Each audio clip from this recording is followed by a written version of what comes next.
between North Korea and the U.S. have put a damper on investor sentiment. Global market cap last week shrank by over $1.4 trillion US. They're conducting exercises on the Korean Peninsula later this month, while North Korea's warned them against this. What's your take on this amid this escalating tension? Could that maybe be the next flashpoint?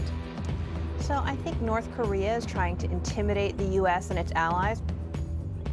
It's normal that treaty allies would do exercises together to make sure that everyone's prepared and that we're interoperable. The North Koreans shouldn't be able to back us down from this. On the flip side, the North Koreans themselves keep testing their nuclear weapons, and that is what really raises tensions, especially when they point them in the direction of the U.S. or its allies. So if the U.S. were to back down from flying this exercise in the next few weeks, does that make the U.S. look weak for backing down on a threat that the North Koreans have made? It doesn't make any sense for the U.S. to back down on this. These exercises are very complicated to plan, and they're normal parts of what our U.S. military does. So backing down off of this would actually be really troubling. What's more important is that we're opening lines of communication to make very clear to the North Koreans what kind of behavior would provoke a retaliatory response.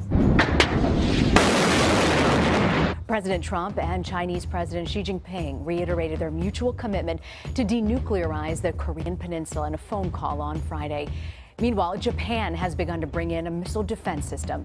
In another call, President Trump reassured the governor of Guam that the United States stands ready to ensure their safety. Now, North Korea says that nearly 3.5 million workers, party members, and soldiers volunteered to join or rejoin its army to resist the new UN sanctions and fight against the U.S. We're talking about nearly 30,000 American troops on the Korean Peninsula, over 100 or hundreds of thousands of American citizens who work and do business there and go to school there. We're talking about a population in South Korea of 50 million that's all within reach of North Korea's conventional missiles. If this conflict blows up, it could go very quickly.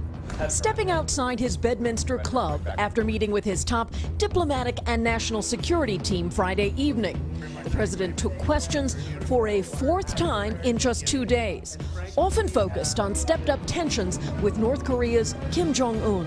This man will not get away with what he's doing, believe me. The president would not discuss any military planning in response to the regime's progress with a miniaturized nuclear weapon and its threats to launch missiles toward the U.S. island of Guam. President Trump and Kim Jong-un trading threats of military action, each more severe than the last. After the president warned the U.S. was locked and loaded, North Korea responded with a threat of its own, promising tragic doom to America. Here's ABC's chief global affairs correspondent, Martha Raddatz. Today, a new warning from Kim Jong-un's regime after nearly a week of threats on both sides. North Korean state media sending this message. If the Trump administration does not want the American empire to meet its tragic doom, they had better talk and act properly. The threat comes after North Korea earlier this week said it was crafting a plan to send 4 missiles to the waters off Guam. U.S. President Donald Trump and French President Emmanuel Macron agreed to work together on the tense situation on the Korean Peninsula, with the aim of getting North Korea to conform to its international obligations. In a phone call on Saturday, the two leaders discussed the need to confront the increasing danger associated with the North's destabilizing behavior. Washington and Pyongyang have recently been using heated rhetoric against each other, following continued threats from the Kim Jong-un regime.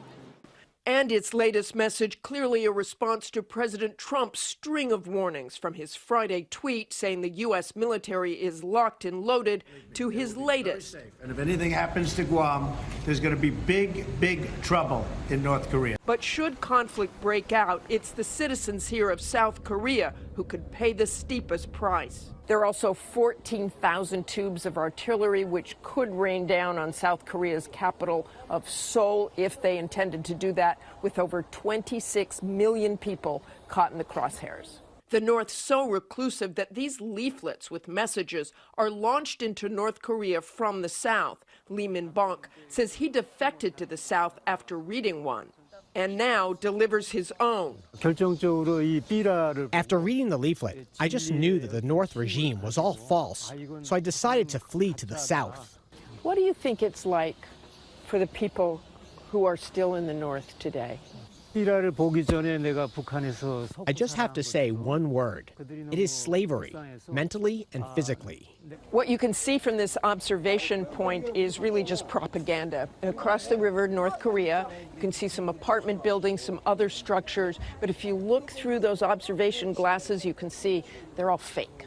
Crucial to solving this crisis, China, North Korea's biggest trading partner. China urging restraint from both sides in a phone call between President Trump and President Xi late last night. The world is used to fiery rhetoric from North Korea, but not from a U.S. president, made all the more serious